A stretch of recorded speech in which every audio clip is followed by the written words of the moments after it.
What's up, everyone? Welcome to another episode of Mythic Conversations. Thank you all very much for joining me tonight. Super excited for tonight's show because I have a very special guest joining the conversation this evening. We've got news to talk about. We've got some things to go over, but before I get into any of that, I want him involved. I'm going to bring him up right now. Eric Miller, thank you for joining Mythic Conversations. Thanks for having me. This is awesome.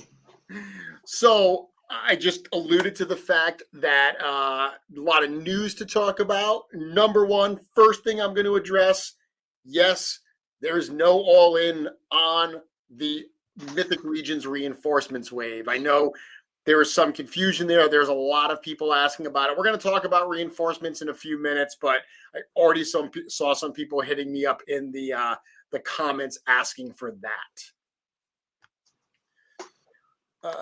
Gonna bring this up here. A couple people mentioning my shirt. Yeah, so this is my House of the Noble Pooh Bear t-shirt. I just got this in from Retro Rags.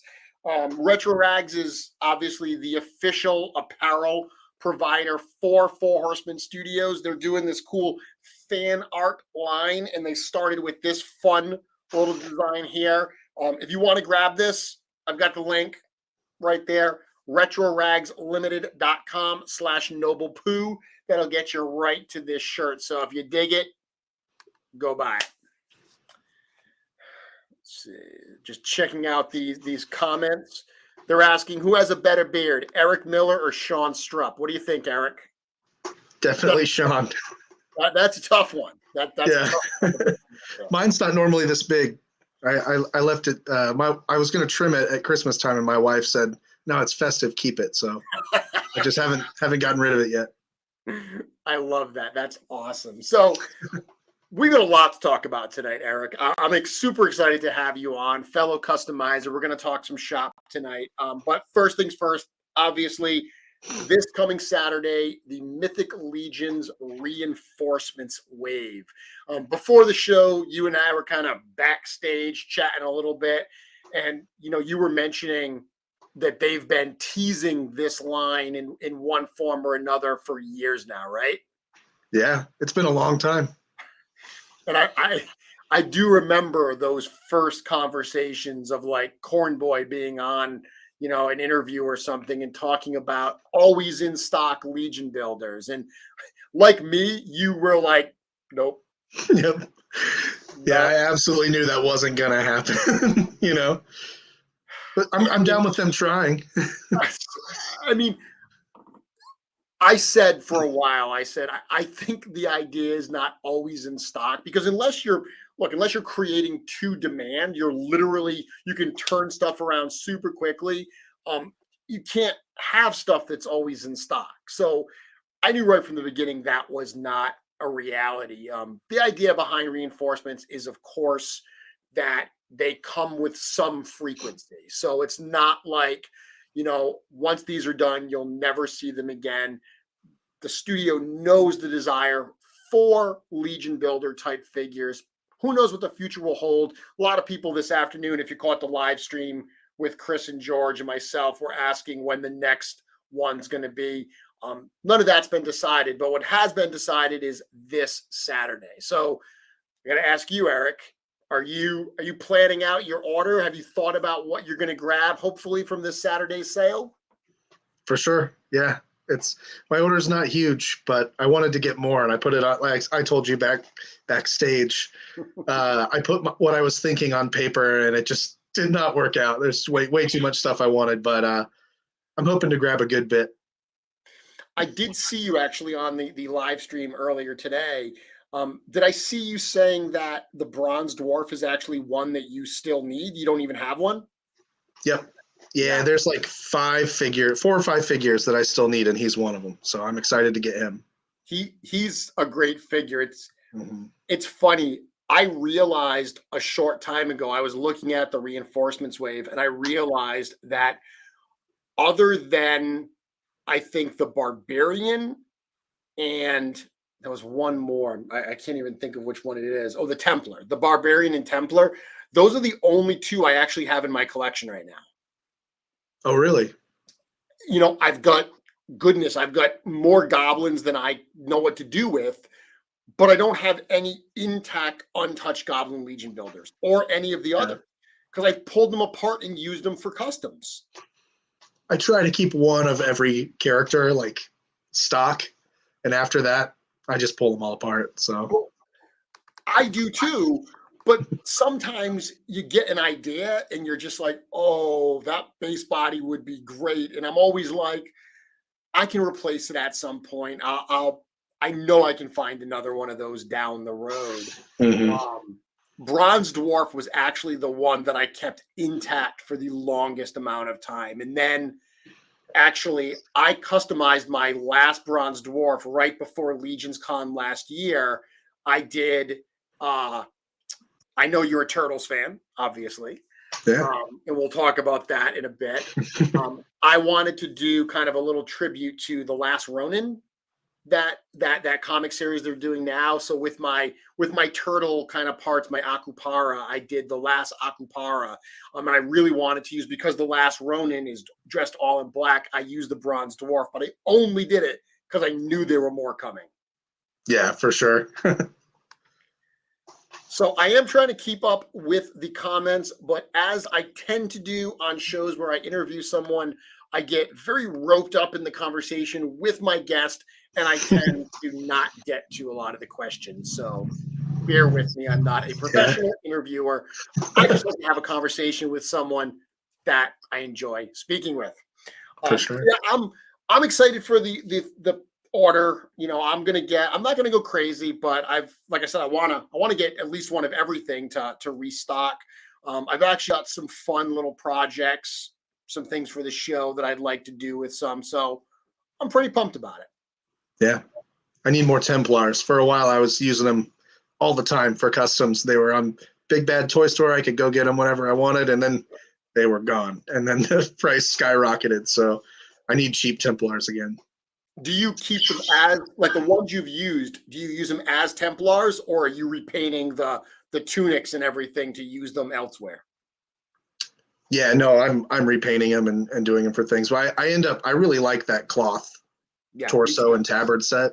So I end up using it a bunch. So I loved it when they were readily available. But those days are gone. But they'll be here again soon, hopefully. That that's probably my favorite torso set right there Mhm. is that one. I really like the new one on Magnus and on Vorthog, that thicker one. I'm enjoying that a lot. And I'm really, really looking forward to the one that's coming with Krotos. Mhm. Um, like I don't know how to describe it. I know a lot of people are referred to it to be very samurai like. I Sure. don't know, but it's almost like that kind of like different plates on it. Right. That one I'm super excited for as well. Yeah, me too. I'm really excited for the sculpted leather pieces that are in that Alithia wave, Yep. especially when we were at the studio and saw those in person. I was blown away by how much they look like real leather. They're awesome. Yeah, and I'm sure you're excited too for like the fabric upper arms and upper legs, just because it's something we haven't had. You Yep, know, it's new. It's always fun to use new stuff. it opens up a whole new. I've said this to people before, and I wonder if you agree that when you get that new wave that has new parts like Aerothere, it's like you've cooked with a certain set of ingredients for so long, and then somebody just comes in and says, "Oh, you weren't aware of all these spices and these other ingredients," and your palate just gets opened in an Hmm. amazing way. Absolutely. Yeah, it's super cool to all of a sudden just have all those new parts dropped in front of you, and then of course new ideas come with it too. So It's almost overwhelming. It's almost when I got Aerothere in, I was sitting on my floor with all these, and I didn't know where to begin. Like I didn't know what the first thing I should work on was. Mm-hmm. Arethyr is so epic on his own. Like, I ordered another for customs because I knew I was going to want it for customs, and I still have not touched it. I just can't do it. It's gorgeous. So for those people who are watching, who are looking for the actual news about this, just to be very, very clear, because the first posts we did were intentionally somewhat cryptic. Many Legions fans saw that journal entry 0122221100, and they deduced that that was a date and a time, which was correct. It was obviously 012222, which is this coming Saturday at 11 a.m. Eastern time. Everything, the studio's on Eastern time, so all the dimes they always give are Eastern. So at 11 o'clock this coming Saturday, that is when the reinforcements drop. And it's actually much earlier than a lot of people expected because they didn't talk about this on the live stream today. But Chris has said before that there was a little bit of a delay with some of the tooling for Alithia. They're past it now, but the bottom line was there was a short window.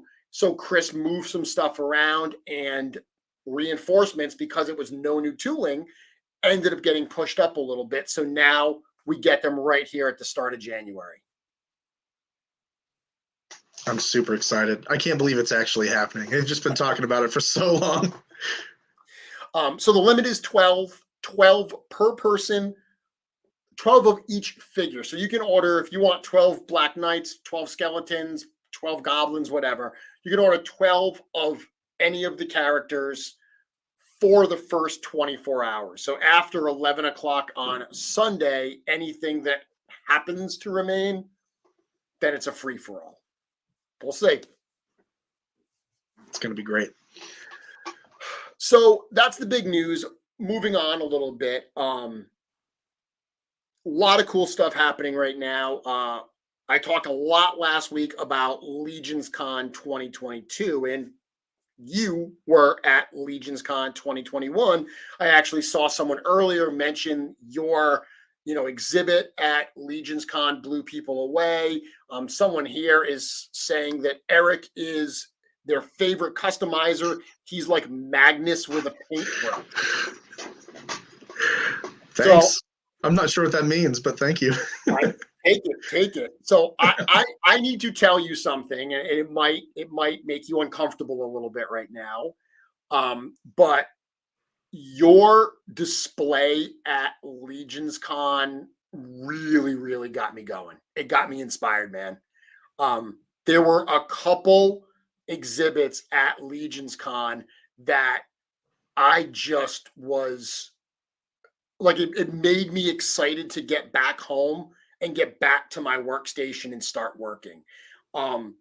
Your customs were gorgeous, but the display, the way that you laid them all out in those domes, Eric, it was absolutely wonderful. I thank you for the inspiration, because I got home and I was like, that guy right there, man, he's got my juices flowing. Thank you. I don't really know what else to say about that, but that's awesome that it had that effect. It's like I obsess over it, and at the same time, I always think I don't think I'm giving this enough thought, but it all kind of comes together eventually, and I'm glad it did. It worked out pretty well.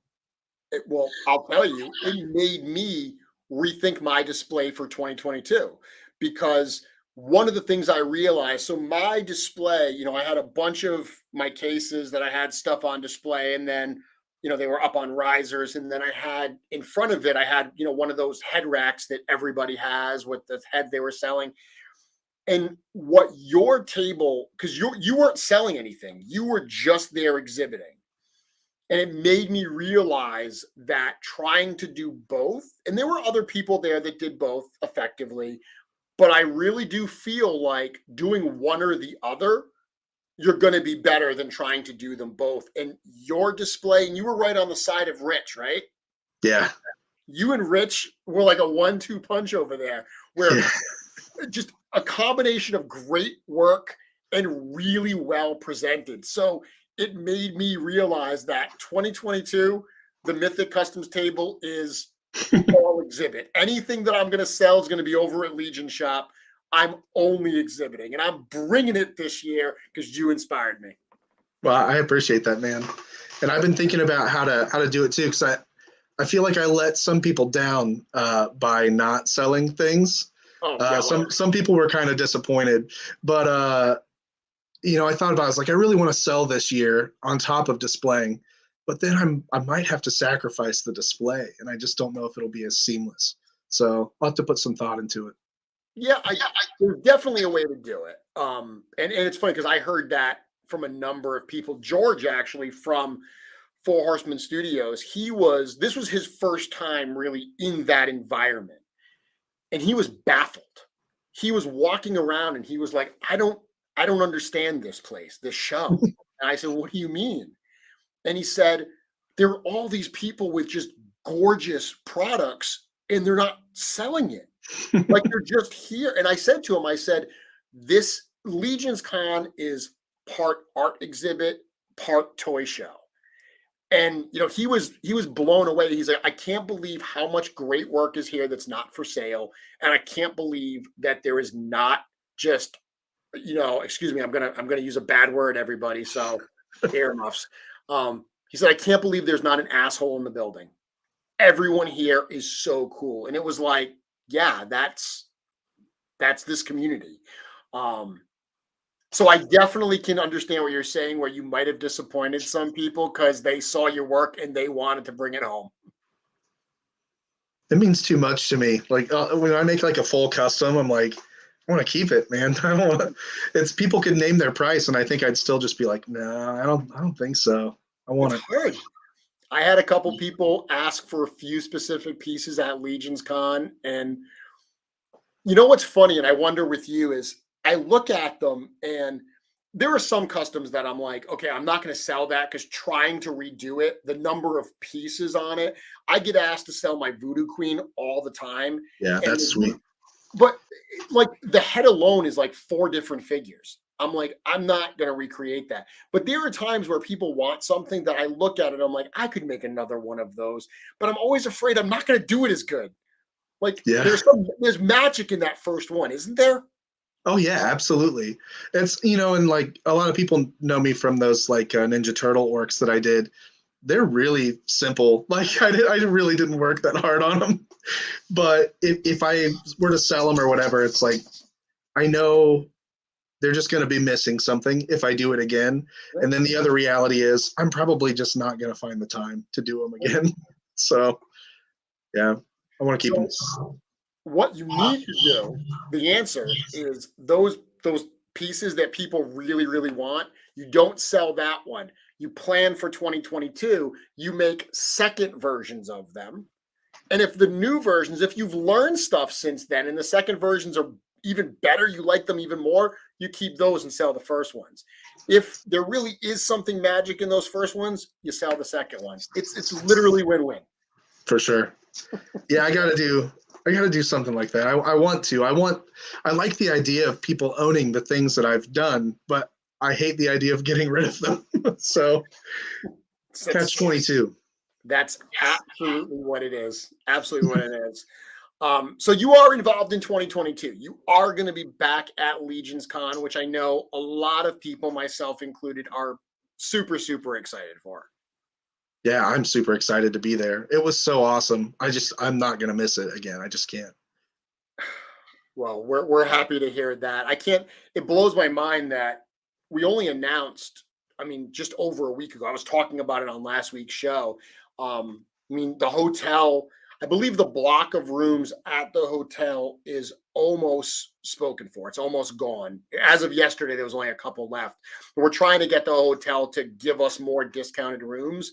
But I mean, we had already we had already negotiated half of the entire hotel that is just Legions fans. And I know there are lots of Legions fans staying nearby because there's, you know, better deals to be had really, really close by. So already 10 months out, I'm just getting so excited for the energy that's coming around it. And what's cool too is people like yourself who said, I've got to be back next year, you're going to be there, but also some new people coming out of the woodwork that are excited to get on board. That's cool as well. Yeah, absolutely. I know, like, I was talking to you about the hotel too, and you were like, well, you don't have to stay at that hotel. You could stay somewhere else. But those hotel hangouts were the best part of Yeah. LegionsCon. It's like, I don't want to miss out on that. Yeah. So I'm too scared of missing out on that. So it's like, no, I'm going to book that hotel for sure. That was one of my favorite parts. I've said that multiple times, but just being in that area. I mean, this entire year I think is going to be cool because everything is so close. You know, there's a Bonefish Grill 100 feet away. There's going to be multiple spaces. You know, our goal is to leave at least one of our breakout rooms, as long as the hotel's okay with it. We want to leave it open 24 hours a day, just as a place where it's like, hell, if you're not staying in the hotel and you want to just freaking hang out in one of these rooms with other Legions fans, we're going to allow you to do that, because we want everybody just every night that I went to bed, I was like worried that I was missing something. I want everyone to feel that.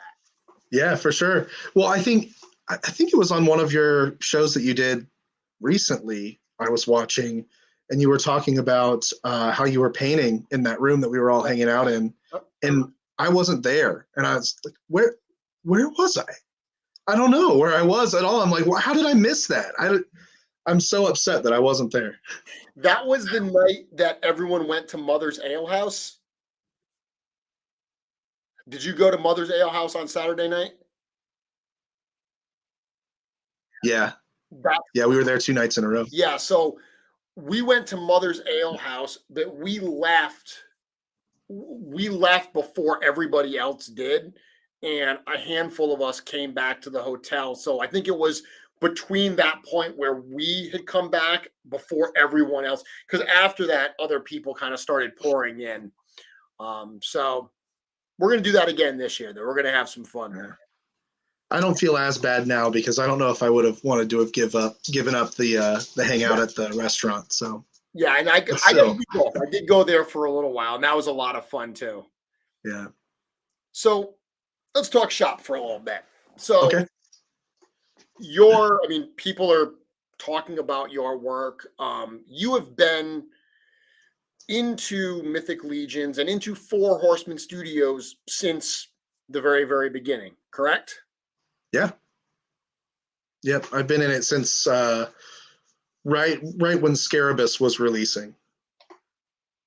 Awesome. Yeah. Awesome. Scarabus. I mean, so you were a backer, you were a Kickstarter 1.0 backer. You've been there since that. Yep. Incredible to see how the community has grown, right? Oh yeah, it's crazy. I remember thinking that the community was massive when they did the Gothotropolis Ravens Kickstarter. Mm-hmm. And then after that, people seeing those and being like, where did those come from? I got to get them, and then people were scrambling to get those figures kind of slowly. I mean, they didn't skyrocket in value right away, but they were kind of hard to come by. Yeah. But Mythic Legions, I just could never have dreamed that the fandom would be as big as it is now. And I know it's going to get bigger, which is just ridiculous. It's great though. I can remember 4 years ago, as the community was growing, people saying, you got to be careful, because there's a point where it gets too big. There's a point where that, any kind of an indie band or, anything that's cool and it's got a really small, cool community, it gets to that breaking point where it tips over and it becomes too mainstream and the community gets lost and everything people loved about it goes away. And I've been hearing for years people say, watch out, that's going to happen to Legions, that's happened to Legions. Yet it keeps growing and it keeps getting better and better. And cool people keep coming in and they're just like, this whole line, this whole community is such a breath of fresh air. I want to contribute in some way. So everyone who's been warning us that you got to watch out, I mean, they're eating crow now, I guess. For sure. Yeah, and being at the con was unbelievable. Like George said, there wasn't a jerk in the building at all. Everyone was awesome, and everyone would come up and say, hey man, I love your customs. Can we hang out? I'm like, yeah, please, let's do it. That'd Yeah, be great. that's what it is. Because people will come up and I mean, people will come up to me and they're like, it cracks me up when they're kind of almost nervous to talk to me and stuff. Because Mhm. I'm like, I'm literally just so out there. I'm excited to meet everybody. And when they come up and they want to talk about customs or legions or toys or whatever, I'm like, that's why I do this because I love this stuff. Yes, let's talk about that. So it love that so much. But For sure. so you were in from the beginning. Let me ask you, were you customizing toys prior to Mythic Legions? I was, but just a little bit. What Um, lines? What were you doing? so I said this to someone else when I was talking to him, but I kind of got into customizing because back when DC vs. Classics was out, uh, Marvel Legends was pretty directionless. I don't know if you were around, but like that line was awful at the time. And I've always been more of a Marvel person than a DC person, but I was like, well, I like these bodies, but I like those characters. So the first customs that I did were taking DC Universe Classics bucks and making them into Marvel characters. Which DC Universe classics are Four Horsemen worked on all those. Those Yep. are all Mattel stuff that they had their hands on. I don't know if I knew that back then or not. I think I found it out at some point, but originally I didn't. I just knew they looked better than everything else. So is this the era? Is this like when Hasbro first took over the Marvel Legends line and just, I mean, because towards the end, I'm a Marvel Legends collector. I have a shelf Yeah. behind me.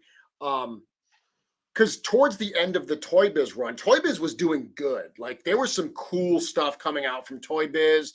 I mean, I still have my Sentinel Bath figure on display, even though I have the HasLab Sentinel. I love that Sentinel Bath. It's a cool figure.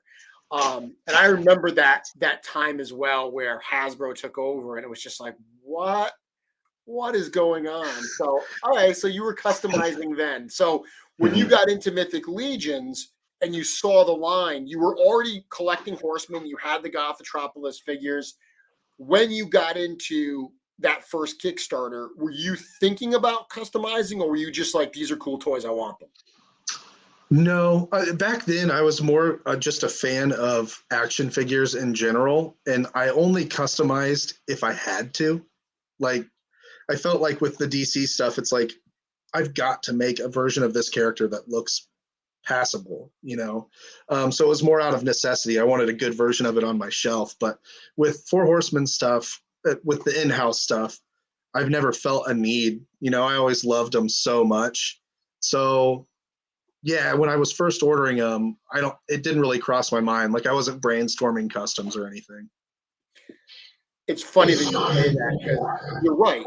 So much customizing is about, I can make this figure better. Or, I want this certain figure. It doesn't exist. I'm going to make my own.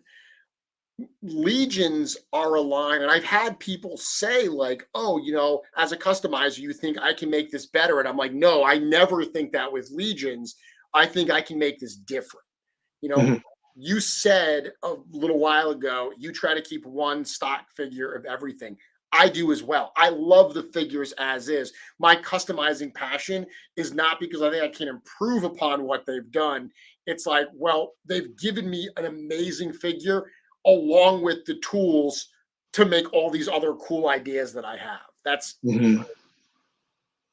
Yeah, and maybe that's why I'm so into tribute customs too. Like I don't get ideas for like how do I take these parts and make them look different? Like how do I take these parts and paint them up and make this character that never existed before? Like my brain doesn't really work that way. Like I'm kind of hoping that I'll unlock that part of it soon, but I am like, hey, I really like this character. It would be awesome to have a Mythic Legions version of that character. yeah. Yeah. And then, yeah. I do see there's a number of people asking questions. I'll tell Mhm. you what, Eric and I are going to talk at the end of the broadcast. When I get to the last 10 minutes or so, I'll just rapid fire answer a bunch of questions. So hold them until the end of the show and I'll answer all your questions then. So you mentioned tribute customs. The first Legions customs I remember seeing from you, not surprisingly, were the turtles. Were Mhm. those some of your earlier pieces? Oh yeah, yeah, for sure. I think the only thing I did before those was I did a Gothotropolis Zoar, the Oh bird. yeah. Um, but yeah, the community wasn't what it is now, or even what it was when I made the turtle orcs back then.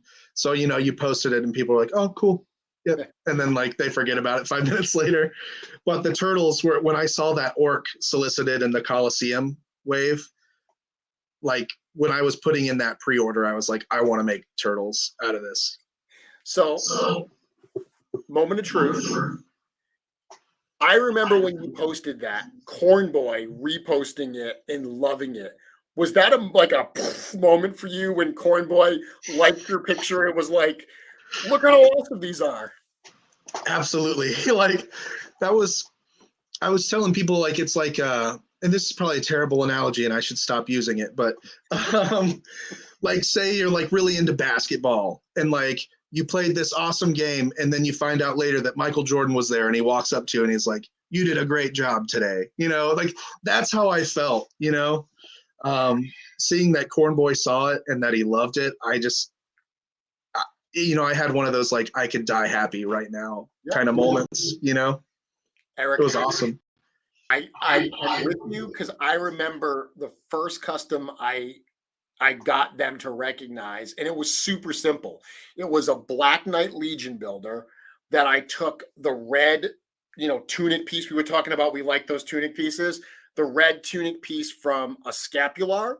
I slapped that stuff on. I popped a Clavian head on it with a robe from a Kylo Ren. It was like the epitome of an LBC, right? But that black and red color scheme looks really, really good. And I remember posting it and Cornboy saying, we may need to steal this one. And that was my moment where I was just like I remember showing my wife Eric. I was like, Mm-hmm. Cornboy liked my, and she was just like, what? Yep. I did the same thing. And that's what motivated me to keep going. Like I had been customizing super casually up until that point, but people, it gained traction when Corn Boy saw it, and then I started hearing, what is? Oh Oh, yeah, the person said they had a fanboy moment when I did that's that. awesome So I was saying thank you. for sure. Sorry. Yeah, no, you're good. So yeah, people immediately were like, "You got to do Shredder. You got to do it." So I was like, if everyone wants to see it, I'll do it. Yeah. And then I got like two of the cheapest figures at the time and mashed them together, which was Atamon and Scapular, which is ridiculous to think that those were two of the cheapest figures I could find at the time, and Yep. just repainted it, put little shredder blades all over it, and that was it. And people liked that one too. It was cool. So that's one of the things you're known for. You are very much known for the tribute customs. You had a number of tribute customs at LegionsCon. Everything from, I mean, obviously you've done a bunch of the turtles. The craziest one I think you've done is probably your Krang custom. That one absolutely blew me away when I saw the creative use of parts on that. So you've done the turtles, you've done a lot of Masters of the Universe stuff, but then you also just do these wacky things like your Frankenberry, which that thing is so cool. You mentioned a short time ago that you like being able to do those types of customs. Talk a little bit about how you approach doing these tribute customs. Well, I don't know. I think I'm at a point now where I'm starting to seek out like what would be a cool character to do. I'm always thinking what would be the next cool character I want to do. But for a while, it wasn't that way. It was never really on my mind until the idea would spark, and then I'd start to think about what pieces I needed to do it. And then it was one of those things where I couldn't rest until I took it from idea into like final figure. Um, so yeah, I don't know. I guess that process is always evolving, but still, for me, it's all about the tributes. Like I'm trying to get to that point where I'm making characters that aren't tributes, but it's just what I like to do. There's a puzzle solving aspect to it. I know people have heard me say that before too, and I enjoy that part of it. It's one. Well, yeah, I won't say that. It adds another layer of it. I think when you have an end result and then you have to figure out how to get there. It's a cool challenge, and I think it makes it super rewarding when you pull it off.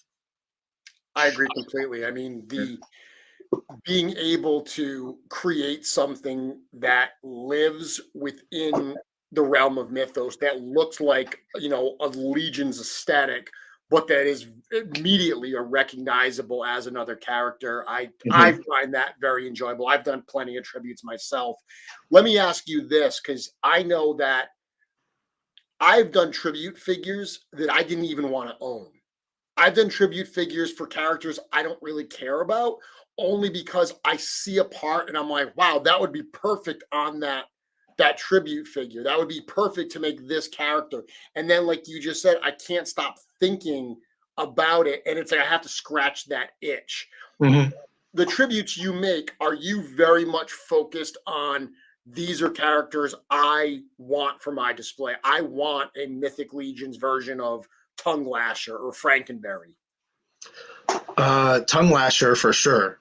Like he was one that and that was one of the first customs I made for LegionsCon, and I was so scared because I was trying to not show my stuff. And I was so scared that it was so obvious that someone was going to show a tongue lash, or like 6 people were going to show tongue lashers before LegionsCon, but it didn't happen. So I'm happy about that.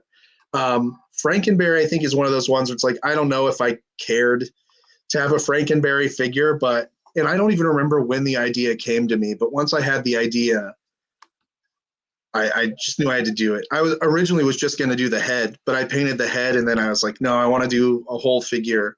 So I did, and then I remember thinking, people are going to love this or they're going to hate it, like one or the other. And I sat down and I remember thinking, I don't know if I even want to show this to people. Like I may have just jumped the shark, like in a huge way. But I showed Brian before I showed anyone. And I was like, I apologize in advance for what I'm about to show you, and he loved it. So I was like, all right, I'm going to post it. Oh, those are great.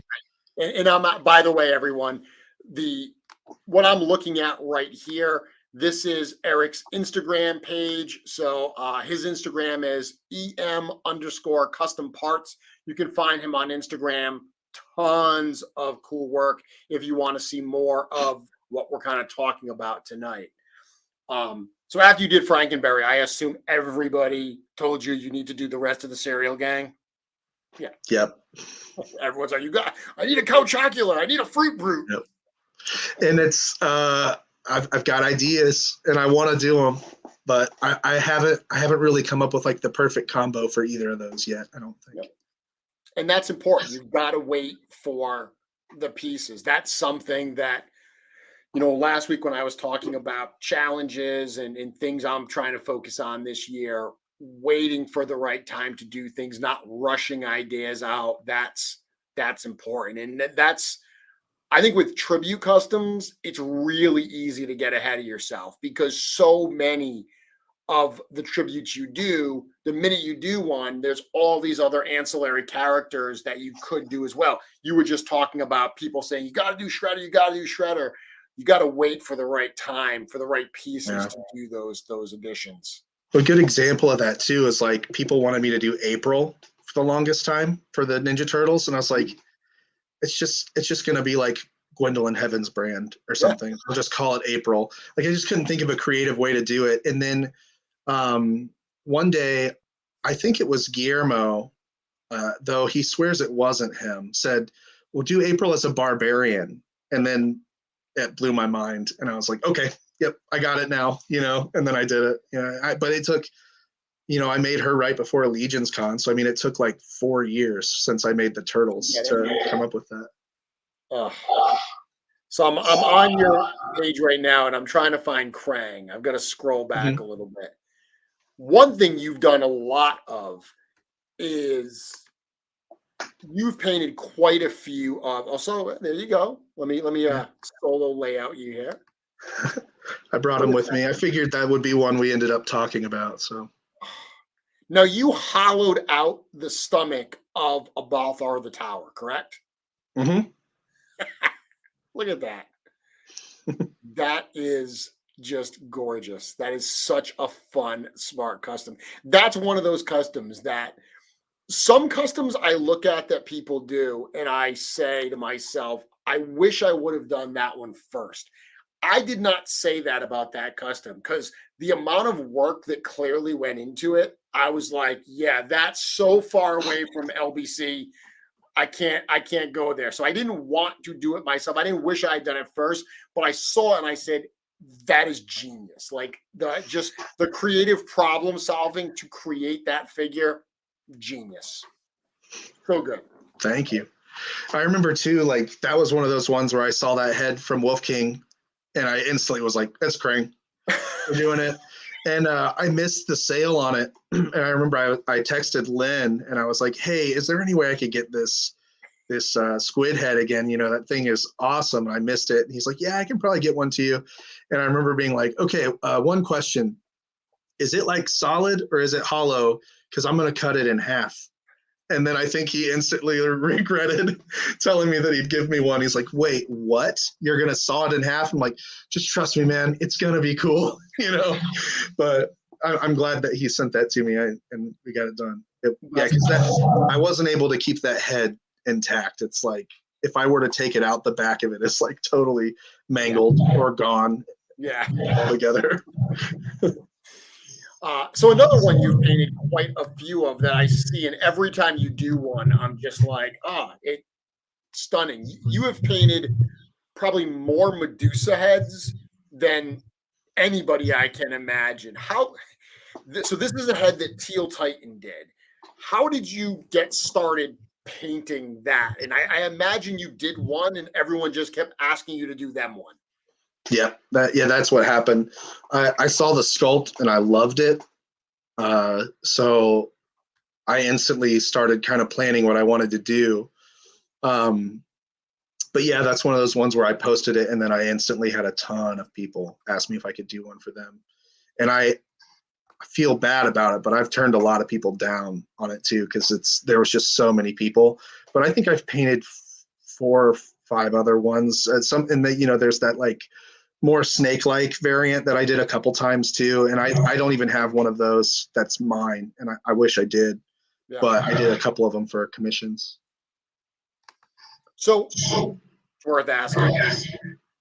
Do you take commissions these days, or are you not doing that work anymore? I want to, but I'm just so busy with everything else that I'm doing. And ever since, LegionsCon, I feel like was another one of those ramp up points. It's like Cornboy likes the turtles. Let's take it more serious, And then like a big one was like when my action figure customs asked me to be like an official painter, and I was like, all right, I got to take it more serious. Let's bring it up to here. And then asking to go to LegionsCon was like, okay, it's up to here now. And the gears are always turning, and I wish I had more time to do commissions, but I just don't realistically see it happening anytime soon. Commissions are hard. Commissions are really, really hard. I mean, I've spoken to Nikki about this. I've spoken to Dennis about it. All of us will sell pieces, here and there. I mean, me personally, I weirdly, I just finished up a commission. That's the first one I've taken in well over a year, and it's no secret. The secret to getting me to do a commission is present me with an idea that I think is really cool and pay me a lot of money. Like that's literally what it was. Was the dude was like, "This is what I want to do," and he actually reached out to me saying, "Do you know somebody that would take this commission?" And it was a cool project. And then he told me like what he was going to spend, and he had a figure he was going to trade that was a kicker as an incentive to do it. And I was like, I'll do it for that. And it ended up being a lot of fun. But I think it was a lot of fun because I haven't done one in a long time. Commissions and deadlines and clients that's hard. That's it kind of saps the joy out of it sometimes. Yeah, for sure. And I don't want to I don't want to make anyone feel guilty or anything, but it did kind of get to that point. My wait list was too big, and my anxiety was just always so high because I didn't want anyone to be waiting for me. Yep. And yeah, I mean, no one that I worked with was unpleasant in any way. It was just the sheer volume of it, and it just got to the point where I was like, I want to work on something that I want to do, and I've been doing commissions for like 3.5 months straight, and like, yeah, it just wore on me. Yep. But I agree with everything you said. It's when you can sit there and work on your own stuff, I mean, that's why you started doing it, right? You started doing it because you had ideas, you had artistic, an expression you wanted to get out there. When every time you sit down at the table and you've got a backlog of stuff to do and you feel guilty not doing it, that's hard. That's yeah, really, really hard. So that's why I said I love, doing stuff here and there, painting some parts that paint them at my leisure and sell them when, at LegionsCon or whatever. Um, I've talked about this before. I actually had a few people reach out to me to do blind box customs. Have you ever had anyone ask you for that? no, That's that fun. sounds cool. Where they're basically like, I like your work, just I'll pay you X amount of dollars to do anything you want. It's awesome. It's a lot of fun. And I mean, I Yeah, will ask them, I'm like, what kind of stuff do you like? Like I try to figure out what kind of things they would enjoy, but then being able to work on it that way, it's like the best of both worlds because it's like you get all that creative freedom, but you're actually getting to share that art with someone who's going to enjoy it. yeah, that actually sounds awesome, and I would be down for that if I knew I would have the time to do it. Yep. Yeah, Yep. but that sounds really cool to me, actually. So your private message is going to blow up after this show. People being like, "Want to do a blind box?" Well, yeah, and the answer would be yes, but not right now. We're gonna Dave Orkin saying, "Anybody notice that Eric looks like Magnus? Do you get that frequently?" No, I think my beard's not normally this big, Maybe so that I think that's it. because a couple people have mentioned it tonight. So It's kind of funny. you're very Magnus like on Mythic Conversations this evening. I That's guess so. that's That's awesome. It's a cool compliment. I mean, everyone loves Magnus. That Oh. his reputation is out of control, right? So about your process, are you do you use airbrush? Are you strictly a brush painter? What do you do? A combination of them? Yeah, for sure. So I started airbrushing around like December of last year, November, December of last year. Well, 2 years ago now, 2020. 2020. Yep. So I'll use an airbrush for almost all of my base coats. And I like to get good gradients in there and stuff, especially if I'm working with skin tones. Like Mhm. you can get some awesome base skin tones out of that. But then, of course, you got to go in with the brush and do your eyebrows and your eyes and your teeth. And I like to add to the depth that I try to get with the airbrush. And this is getting into technique a little bit too. Like I don't like to use washes, but I will use washes as a super, super, super thin glaze to get kind of a little bit more depth where I want it. Right. Um, so yeah, that's kind of my process. Okay. Interesting. I'm interested in the this part of the conversation. I've never picked up an airbrush, so I see a lot of customizers that are doing that these days, and the kinds of finish that they're able to get, the smooth textures, like you just mentioned, are absolutely incredible. But I'm I don't know. I guess I'm worried about the level of control that I would have with it. I'm worried that I'm just going to I guess I imagine it being almost like spray paint where it's just like everywhere. It can be. Yeah, but I mean, it's generally a lot more controlled. I'm working on a custom right now that I'm planning on taking to Toylanta with me, Yep. and it got a little wild with the airbrush with the base coats. I have a group text with some of the LegionsCon guys, and I sent them a picture of my hand. It was just like covered in metallic purple paint, but I try to keep it under control. Yeah, that's one thing I haven't done yet. I don't know if you would consider this a wash because I have a lot of people that ask me about washes, and I don't. It's not something that I do very much either. Mhm. Obviously, everyone knows that I joke about how much I dry brush, but I do. I mean, that's part of my style. That's what I tend to do a lot of. But lately, I've been doing a lot more with really watering down the paints Mhm. and brushing on really thin coats of super watery paint to get those super smooth textures, which I imagine is what you're achieving through the airbrush. Kind of, yeah, but I do both. So like I always go in with the brush. Well, I don't want to say always. A lot of times I'll go back in with the brush and just kind of get some of the smaller gradients in with that. But I use a medium a lot. So like Citadel has a product they call Lamian Medium, Hmm. which works like watering down the paints, but you still maintain control over it. So like the paint doesn't go everywhere, Yeah, like it will if you water it down yeah, sometimes. Um, so that's a really cool product that really helps with that. That you build layers slowly until you start to get different values. yeah. As someone who dry brushes as much as I do, that first time that I watered down paint, like I mean, I had to like contain myself because I'm like, oh my god, Mhm. this is horrible. Like it's going everywhere. This is no control. But you gotta work through that. You gotta work Yeah. through that. I think it was last week that I was talking about this, where someone talked about working through the ugly stages, like those points where it looks horrible. And I mean, do you have those points where you're just questioning your decisions and you've got to push yourself through those ugly stages to get to that vision? Yeah, for sure. I mean, I've done it enough to where I know like if it looks bad, like it's gonna get better. But sometimes it is a challenge to figure out how I'm gonna make it better.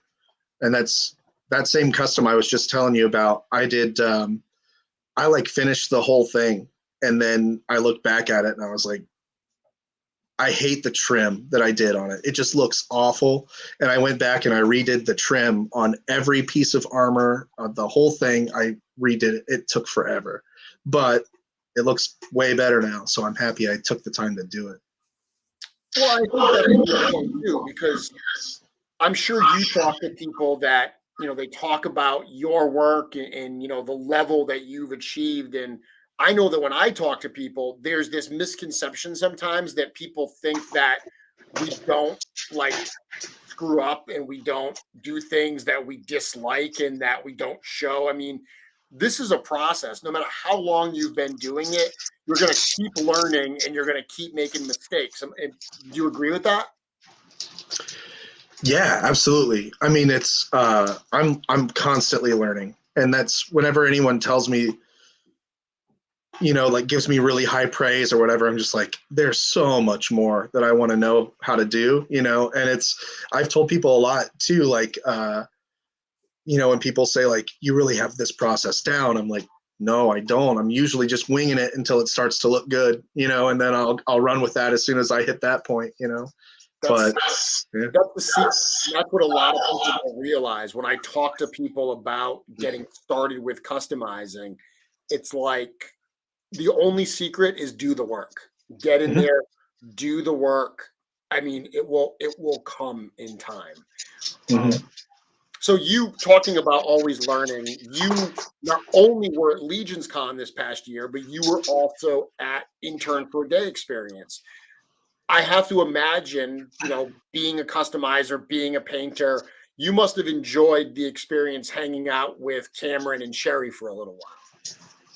Definitely. Yeah, and that's I kept quiet most of the day. I'm not really a super outgoing person in general, but when we were in the room with Cameron, like that was the conversation I was all over, So it was surreal being in the room where they paint that stuff and just seeing their process and talking to someone who obviously is passionate about it too.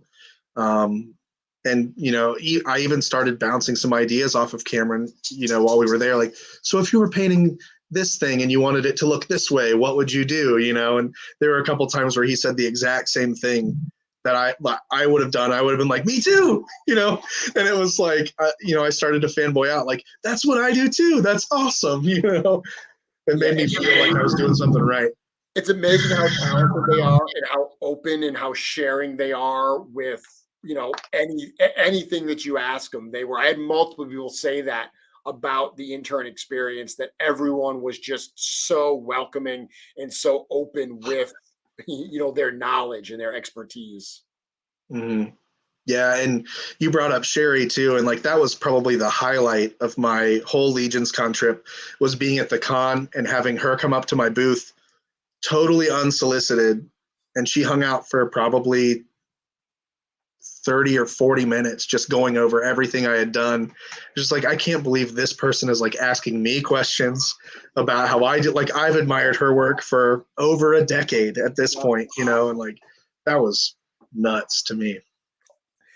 So I've got this comment that I have to read from Joe, and it says, Eric is the real deal.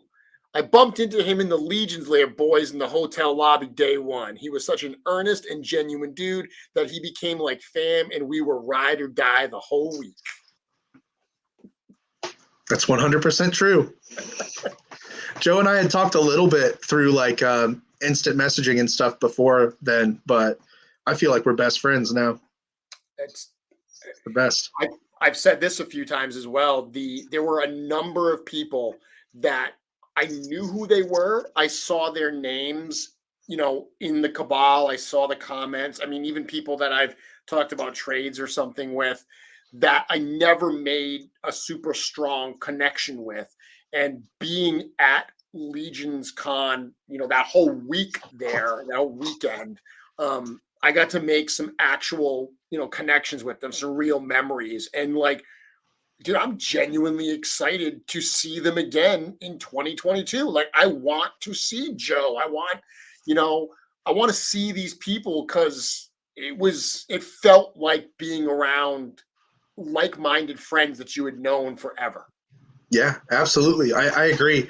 And I didn't know what to expect. I drove in, I was all alone, came into town by myself. And then I saw the Legions lair guys in the lobby of the hotel while I was checking in. They were actually watching this show live Wednesday night. I heard your voice over their phone, and I was like, this is totally out of character for me, but I'm going to go talk to those guys, So I checked in, and then I walked over and I was like, what am I missing on Jeremy's show? And then we sat down and just talked. And then Joe walked in and Wyatt walked in, and let's go get dinner. All right, cool. And from then on, it's like we were all together always. Yep. It was awesome. Great examples right there. Everyone you just mentioned are people who I had seen on the cabal so many times, but to actually be there and talk to them was super, super cool. I had mentioned that, I think it was Thursday night after, was it? I'm trying to think if it was Wednesday night or Thursday night that I got back. It might have even been Wednesday, but there was one night that I got back to the hotel, and I mean, it was late. It was late. It was Thursday, because it was after intern for a day experience. After intern, we all went out to dinner. We went back to the studio to put together the Poxis pieces, and we were there way, way too late. So I left the studio at like 12:30.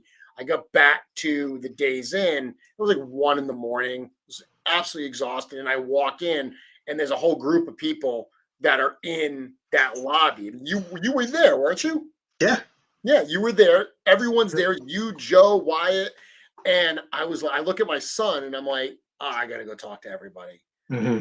And I didn't want to leave. I didn't want to pull myself away, because it was so much fun. Yeah, it was hard to gauge when I should go to bed.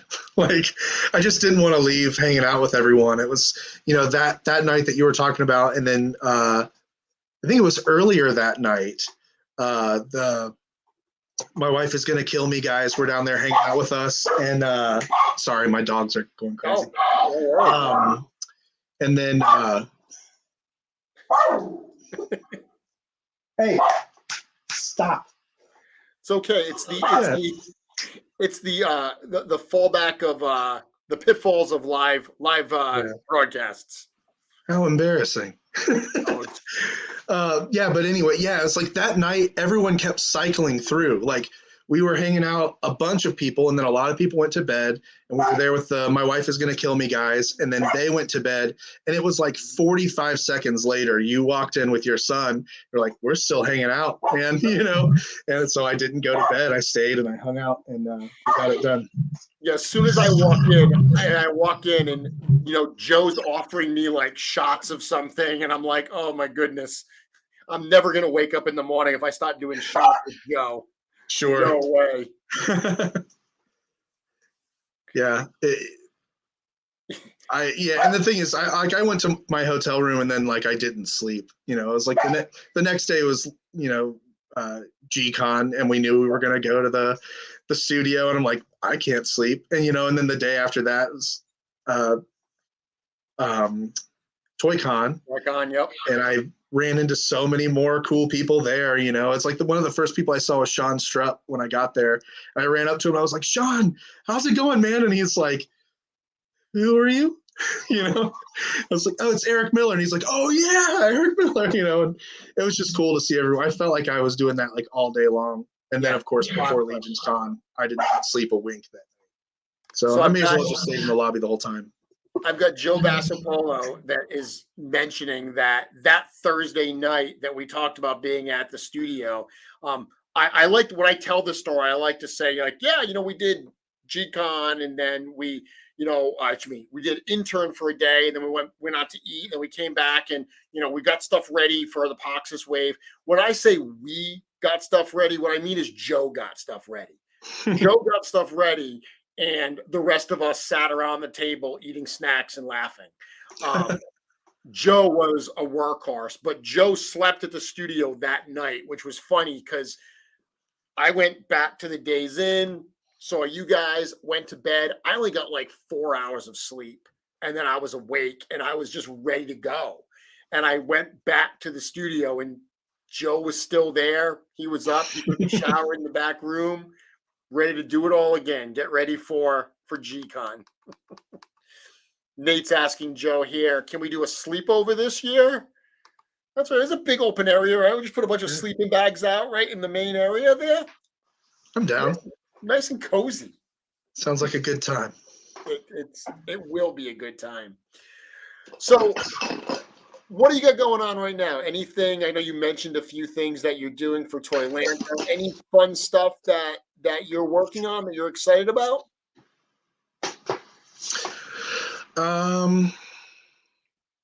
Maybe. I don't know. The plan is to be at Toylanta. I'm there representing my action figure customs, so I'm focusing on just painting parts to sell for that con.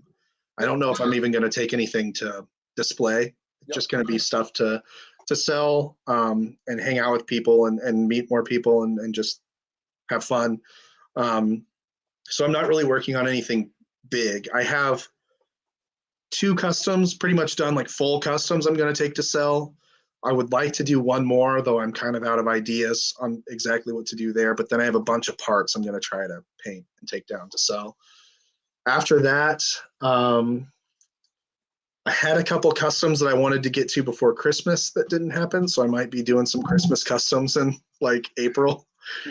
And to be honest, next on my list before I went to LegionsCon was I really wanted to do a Headless Horseman figure. Okay. And I bought an Aethon at LegionsCon to do it. And now that we have Krampus and Figura Obscura, I'm like, I don't know if I want to take the time to do it just to have it be done, because people are clamoring for Headless Horseman.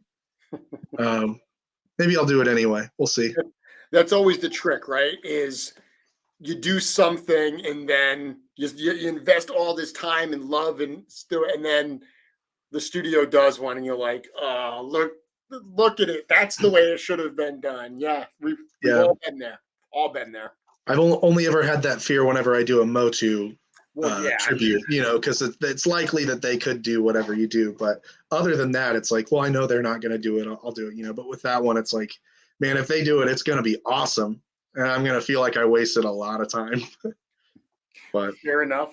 Fair yeah, enough. I don't know. I have one more idea that I'm hoping to do this year before LegionsCon for another Haunted Mansion tribute character. That's really all I got right now, I think. That was the one. Is it the Hatbox Ghost? Mm-hmm. That was the one that Eric Treadaway was so excited about. Like, because he came up to me at LegionsCon and he's like, "Did you see Eric Miller's table?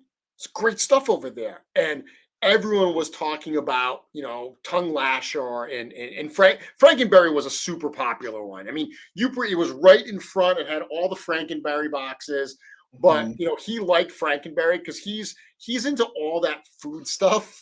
Mm-hmm. So he loved that, but he's also like you hit him 1-2 punch. He loves all that old food stuff and he loves Disney.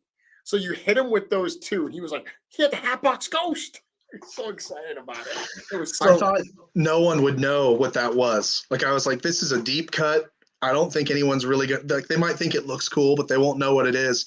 And I had so many people throughout the day, just like 2 or 3 tables over, it would catch their eye and they would run over and they're like, "Oh my God, is this the Hatbox Ghost?" I'm like, "Yes, it is. I'm so glad that you know what this is." He was probably the hit of my table at the con, and I really didn't expect it to be. Do you ever find, because I know I find this, that you never know which project is going to find the biggest audience, which Mm-hmm. piece you show is just going to people are just going to be like wowed by it. I know personally there's been things I've posted that technically are a level above what I've done. Like I'm really proud of it technically, or even just like the creative use of parts or whatever, and it doesn't oftentimes get as much attention as some like silly LBC I do that is barely any work, but for whatever reason it hits home. Yeah, I mean it happens. Like I said, like the Ninja Turtles really aren't very complicated, but people love them. That Hatbox Ghost, I mean, I think that there's some pretty cool like use of parts in it, but like as far as painting goes, like it's fairly basic, you know, Mhm. but it works. It's striking. It's cool. Um, yeah, that happens a lot. I mean, there's been a lot of times where I've spent a lot of time working on something and then it just falls flat on its face. When I like, man, people are gonna love this, and then nothing happens. But A you're good doing it for example. yourself, right? What's that? But you're doing it for yourself, not for the Oh, likes, for right? sure. Yeah. I mean, a good example of it is like if I show those Mythic Legions Ninja Turtles tributes to Mhm. like the Ninja Turtles community, no one cares. No one.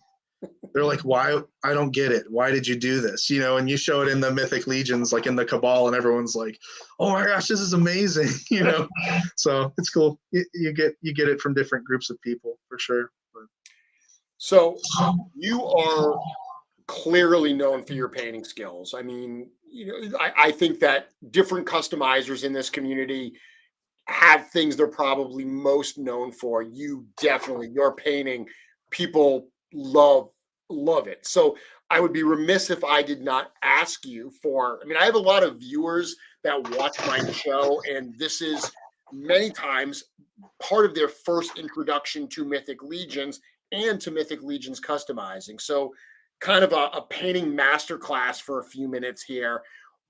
What tips would you give people, not necessarily only who are starting, but even people in the spirit of what I was talking about last week about pushing yourself to the next level?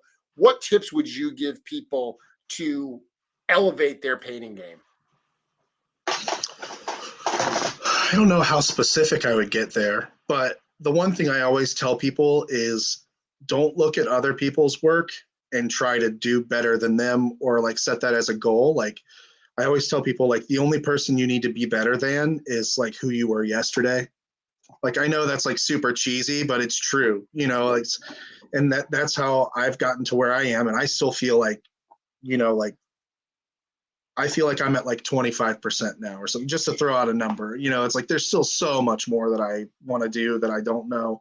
But the only way you're going to do it is just by making sure that everything you work on is cooler than the last thing that you worked on, you know, and pushing new techniques. And like, I'm constantly trying to do things different ways, or picking something that I think that I'm terrible at and doing it until I think I'm pretty good at it. Um, so like that's my suggestion for sure. And I think you had said some similar things with your challenges, I think, in the video you did. I watched that video and I was like, yeah, I do that. Yep, I do that too. You know, like the whole time I'm like, these are things I do all the time. So I think those are really great goals for anyone. Like, you know, don't set goals to be better than this person or that person. Like, set goals to be better than yourself.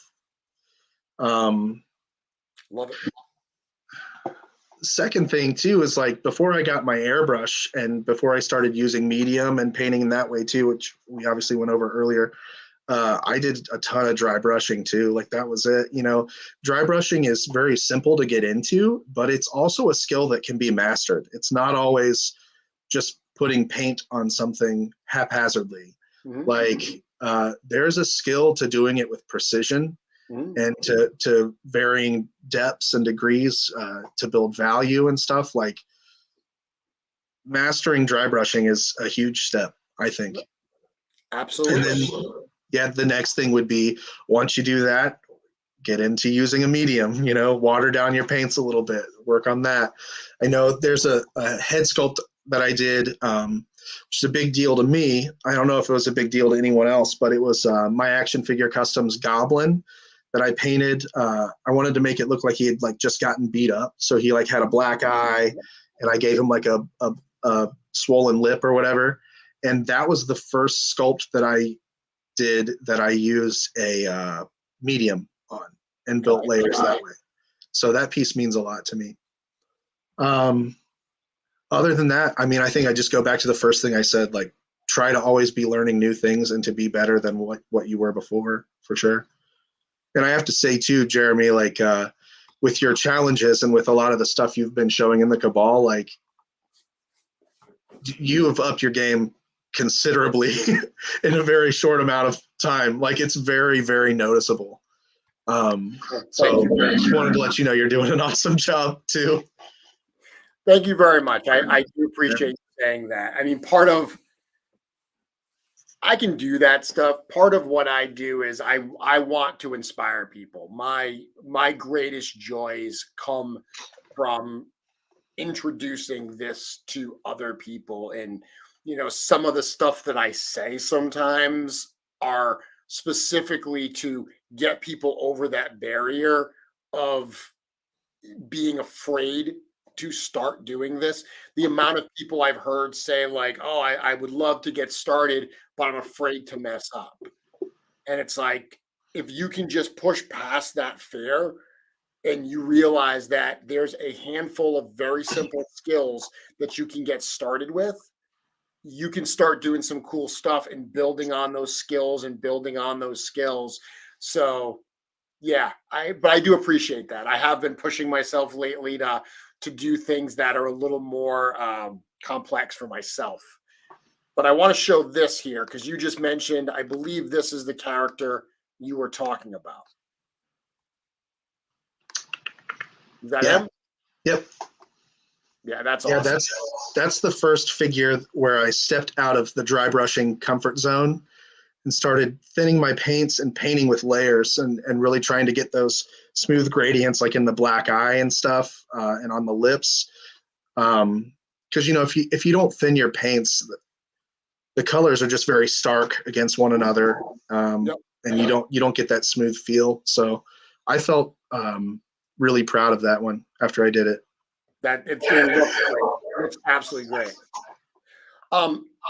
So Greg is asking here, can you tell us a little bit about your airbrush station setup? I have a nice airbrush. I use an Iwata Eclipse. which is what most people that paint minis and stuff like that will use. The compressor I have is just like $100 Amazon special compressor. And I don't have a very intense setup. I wear a mask when I do it because you'll breathe in some fumes and stuff, but I don't have a station or anything. My house is pretty small, so I do all my work at my kitchen table. So I typically just set up like a cardboard box in the back to catch anything, and I wear a mask and I go about it. So it's not that crazy. Yeah. So I'll have to do a video one day showing I don't have an airbrush, but my workbench area, it's in my back room, and it's in a corner of the basement. It's next to a boiler, and I sit at a table that used to be my daughter's, a little table and chair. And I mean, she grew out of this table and chair when she was like 8. So I mean, it's really little. It's pink. It's really cute. It's really, really cute. So I love the fact that I have that horrible like setup, because I see some people like Nikki that have this gorgeous setup. So I'm thrilled to hear that you're at your kitchen table and I'm back there at my little pink table next to the boiler. That's awesome. I love when I see those pictures too of people's like workspaces. I'm like, man, that is so cool. I have to like get all my stuff out and put it all away after I use it every time. You know? We have so we have a swimming pool out back that my kids begged me for and they never use. They just like every summer I'm like, go in the pool, go in the pool. I paid for it, go swim. And you know, my wife and I have started talking about like, should we just knock the pool down? But I've got like a whole area. It's like, what do I do there? My wife is starting to think like, oh, maybe I'll put a greenhouse. I'll do this, and all I can think about is a workshop. I'm like, oh my goodness, if I could put like a nice workshop out there, get everything nice and set up, that would be wonderful. So I have my heart set on that. Yeah, same with me. Like I just don't know the logistics of it, but I live on a farm and we have like little sheds and stuff all over the place. And my wife is always like, why don't you build a shed out there that you can go paint in and stuff? It's like, well, I got to climate control it and I got to do all this other stuff. It would be awesome. And then it's like, but it's another building on my property. Like, I don't know how many more buildings I can put out here, but it would be awesome. I would like to do it for sure. Yeah, the reason I think I could accomplish it is because it's the pool, it had to have electrical to it. So I'm like, okay, well, there's already a hookup right there that I could hook up. A lot of people have done this, you know, especially with COVID, where they had to work from home, where they're selling like these prefab sheds now that are made to actually, you know, be in, that have heating and cooling as long as you've got electric to it. So I've got it in my head that I could totally do that and just have an awesome space right outside. That would be killer. I would be know. very jealous. When you post pictures of it, I'm going to be jealous. There you go.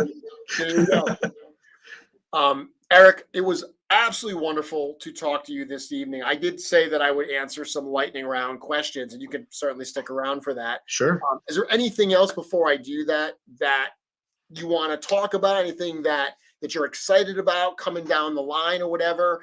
We did talk before the show a little bit about Cosmic. I know you're very excited for Cosmic. So anything else you want to cover? Yeah, I feel like we barely scratched the surface. We need to hang out like 5 more times to get it all out. I'm going to have to have you back. That's what that means. You're going to have to come back on for another episode. Yeah. Well, yeah, I mean, the main thing I just want to say is like, just thanks for inviting me. Like, this stuff means the world to me. It's so cool that anyone would care to even hear what I have to say about anything. So yeah, just thank you. It's awesome. And then, yeah, I'm super excited for Cosmic. It's going to be a lot of fun. It is going to be, as someone who has gotten to play with Cosmic parts and you know, had that incredible experience, it is going to be so much fun, you know, not only to get Cosmic figures and mix and match them with Mythic or create Cosmic customs, but going back to what you said earlier about having, you know, the stock figures, both of us came into this because we love Four Horsemen Studios property. We love their products. So even just to open up those figures and put them on display, I'm so excited for that. Yeah. Well, you want to talk about things to be jealous about. Like when I saw those customs you guys did, I was like, oh, I want to work with those parts so bad. But well, next time I'll have to rope you in. for sure. Who are you most excited for from that Cosmic Legions line? Which figure are you most excited to get in hand and open up? Probably the standard Thygar figure. Okay. The scaled torso is amazing. I really like the ogre scale guy too. I can't think of his name right now. Kragnar? Yes, he's awesome, and the Sphexians are sweet. That's mine. The Yeah. Sphexians are. Those are the ones that I think a lot of people, when they get in hand, are just going to be absolutely blown away. I cannot wait for. I mean, I can't wait for all of them, but the Sphexians are the ones I am most excited for. I'm actually really. It's funny you mentioned the regular Trigon with the bare chest. I really love the spacesuit Thygar. I'm excited for that one as well. For sure. All of them, right? We want them all. Yeah, for sure. I saw something in the comments here that caught my eye that I got to bring up. Jacob Forna says, how about a huge metal figment tribute on an Arachagore base body? That's happening. I didn't think about it before I just saw that, but I will guarantee you that is happening. So you're gonna turn Arachagore into Figment from Journey into Your Imagination at Epcot? Yeah. That is, yes, absolutely.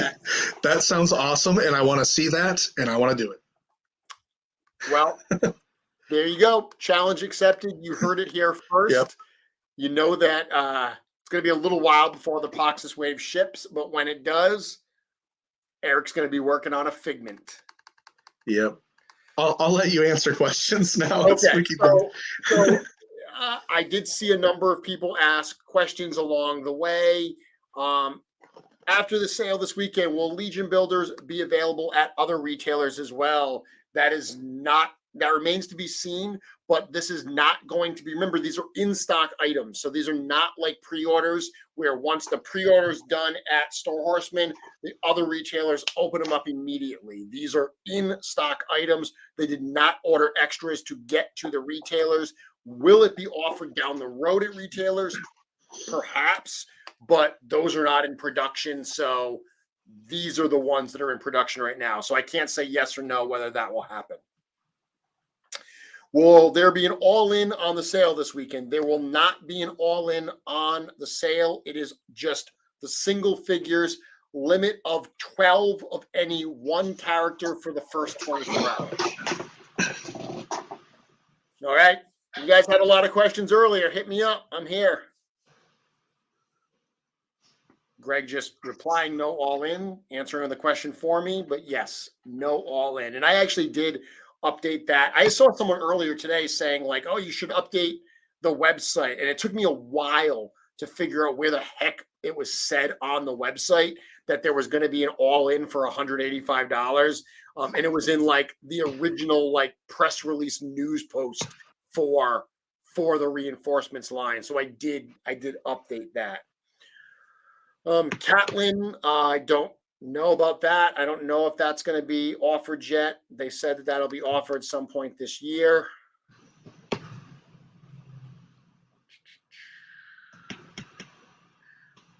Yeah, it's going to be a big old box of figures. Absolutely.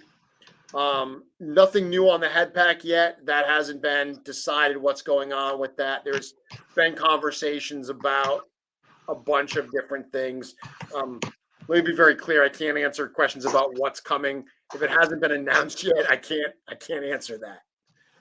Barbarians and Dwarves for Fabian's Finest Freaks. Yeah, I think a lot of people are going to go after them. Eric, what do you think the first one to sell out is going to be, and which one do you think the last one to sell out is going to be? I think the first one to sell out will probably either be the Templar or the Skeleton. And the last one, I don't know. I feel like maybe I want to say the Dwarf, but he's also the one that's been, like, it's taken the longest to get that guy back out. So I think a lot of people are excited for him. I don't know. I said it on the live stream today. I think the Templar is going to probably be first. The Skeleton and the Goblin, the only reason I would put them towards the end is because they're actually available on Big Bad Toy Store right now, both of them. So while these are going to be $25, there's going to be a lot of people that want them. I think that those, because they're more readily available, may be a little less desirable right now than the others. I think they're all going to sell out really, really quickly. I said earlier that I think the Orc is probably going to be a surprise, that's going to go a little bit slower than I think some people think. But it'll be a great figure, though. Yeah. Oh, yeah. I mean, I don't have one. I'm excited. Oh yeah, I have one. You have one. Yeah. I would like to have more. Curtis saying, can you give some ideas how to best utilize the reinforcements in customs? That's a show unto itself talking about that. I mean, I will say that obviously I love the goblins because of all my critters. So I'm excited for those because, anyone that, is excited for the mouse kits or the upcoming gnome kits that I'm going to have coming out, those all use goblin-based customs. I mean, in addition to just goblins themselves. So those are exciting. Anyone that has wanted to do dwarf customs, obviously the Bronze Dwarf Legion Builder, that's going to be exciting. I use the dwarves a lot of times, those thicker bodies. I use those in a lot of my critters as well when I need a bulkier type piece. Skeletons are always a cool thing. I'm really excited. I can mention it. I haven't shown it yet, but we just finished working on some parts for Legion Shop. That's a ghoul. So like a really cool, there's two of them. There's one with the mouth closed and there's one with the mouth open. And my plan is to use a Hellfire Goblin tongue, and I'm going to have to slice part of it, but glue it in the mouth to have that ghoul with the big long tongue coming out. But those ghoul heads on a Skeleton Legion Builder, those will be great. I mean, even just simple pop and swap, Skeleton Templar, taking a Templar Knight and taking a Skeleton and just swapping those parts right there. That's a super easy LBC type custom that you can do. So, I mean, a bunch of options right there, Curtis, that I think you can do. The bottom line is there's not a bad choice in the wave when it comes to customizing. Will the Black Knight have the red belt? Well, I don't have the reinforcements in hand to tell you that, but that's part of the figure. So there's no reason why I expect it doesn't have the red belt. I will tell you the Templar Legion Builder does not have the extra paint applications. If you remember, the original Templar Legion Builder was like a Legion Builder without the extra paint app. And then there was a mistake made on the All-Stars one where it came with all this extra gold paint. You basically got a fully painted, fully detailed figure for a Legion Builder price. So that's not going to happen. Will the Legion Builders be available at cons? Joe Vassapolo answering this one, say some will appear at shows. Again, if you want these figures, Saturday at 11 o'clock is when to get them. Relying on getting them at shows, relying on getting them later, relying on other retailers. All of those things may happen, but none of them are guaranteed. Let's see.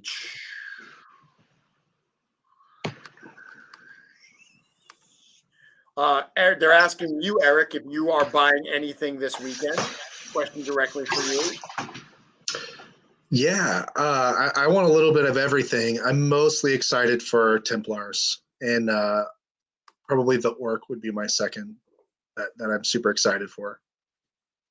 I don't have a ton of money to buy like as much as I wish I could, but yeah, I'll probably get at least one of everything, and then probably 2 or 3 extras of some others. So you're not going to do the special 12 of everything, so you get a clipping of Chris's mustache? Mustache aside, I wish I could do that, but I would love to have that kind of cachet to go to when I have a custom in mind. I, But I went in really heavy on All Stars, the last All Stars. okay. So I do have those parts in abundance. So I think the heaviest I've ever gone in on a line was Deluxe Legion Builders. Deluxe Legion Builders, I just so much in there that I was excited for. I cannot wait for those. yeah, I went in pretty large on that one too, for me. Strong saying, do you think we need to grab a few of one specific figure and check out and then come back? Or can we try to fill our full order and then check out? I think you can fill your full order. This is not going to be like a Friday in stock sale. The numbers are significantly larger than that. I said to people earlier, if you come in at 3:00 in the afternoon, there's going to be stuff sold out. I would be blown away if at least some stuff is not sold out that late. But if you are there at 11:00 Eastern, I think you'll be okay as long as you get what you want, get it in your cart and check out. I don't think you need to place small order. You'll probably be okay. I could be surprised, but we will see. So a lot of people were asking that question. Death by Mexico saying, I'll be trying to hit as many shows as possible before LegionsCon. We did just update, by the way, the website at Source Horseman with the events. They're going to be at ZoloCon at the start of March. That's March 5th and 6th. They're going to be at ZoloCon. They'll be at ToyCon, New Jersey. I believe that's like the 25th and 26th. It's the end of March, actually. So there's those two dates that are coming up for shows. The other ones that are on there, PowerCon in August is on there, ToyCon in October, and then, of course, LegionsCon in November. Will online retailers be competing with us for sales on Saturday? I mean, are you asking if online retailers will be going on like anybody else to buy these? They could be. I mean, they're a customer like anybody else, but none of the online retailers have like a special backdoor way to get in. But I mean, most people that sell Legions are also Legions fans, so they might be in there buying for themselves as well. They can come get 12 of each, right? Yeah, that's it. I mean, there's limit. And Chris does not care. He is ruthless with that. If you try to get more than the limit, he will cancel the orders. So do not try to push the limit. A limit of 12 of each character is incredibly generous. That should be enough for, to get what you need, hopefully. How soon will they ship? Chris mentioned that shortly after the sale, they'll start probably processing labels. He said probably a week or so after that, they should start shipping out, and it might take a few weeks to get them all out. Nicholas saying, I'm buying 20 of everything. Well, just make sure that you only buy no more than 12 in that first 24 hours. Yes, Nicholas, as I'm saying, the limit is a cool dozen of any one character. Price range, the figures are $25 each. The Barbarian is $55.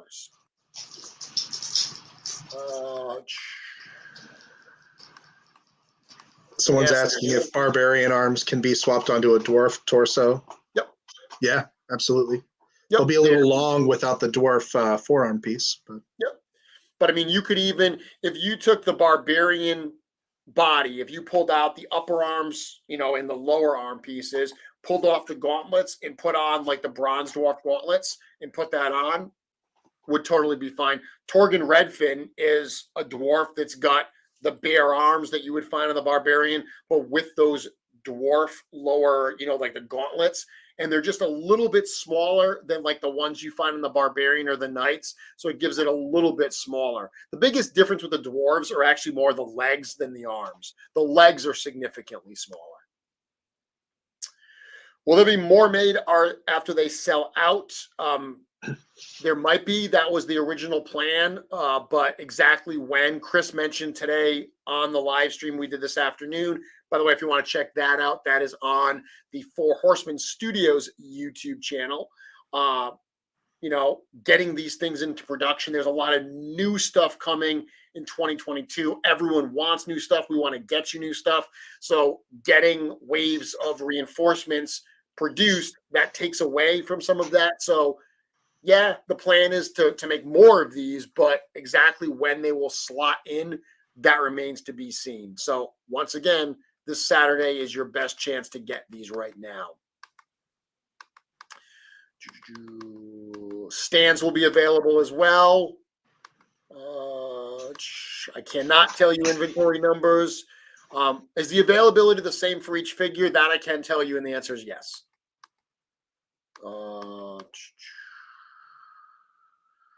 Awesome. So I think I got through all the questions. Yay!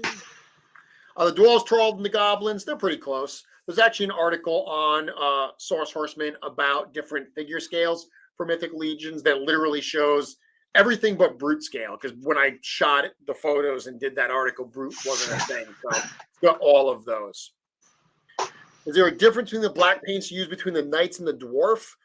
If you're talking the Bronze Dwarf Legion Builder, yes, that is really similar to the Goblin Legion Builder. It's I don't know how to explain it. It's like a deep, it's not a pure black. It's got like some sparkle to it a little bit. Whereas like the Black Knight is like a glossy black color. And then the other knights are silver. So there's a lot of differences. Cool. Arthas, shipping international, nothing got turned off. So it should all be there. So I think that's it, Eric. I think we've answered all the questions. Everything that people need to know, we have now given them. Thank you once again for joining me this evening. It has been an absolute pleasure. And as we said, we could have covered so much more. So we're going to have you back. For sure. That would be great. I love it. Thank you so much for asking me to come. So Eric, hang out here. I'm going to shut this all down, and then we'll go backstage again to wrap this up and finish our conversation. Sound good? For sure. Yeah. Awesome. Thank you all for joining. I will be back next week. As my friend Drew likes to say, same Mythic time, same Mythic channel. Until then, have a good night, everyone.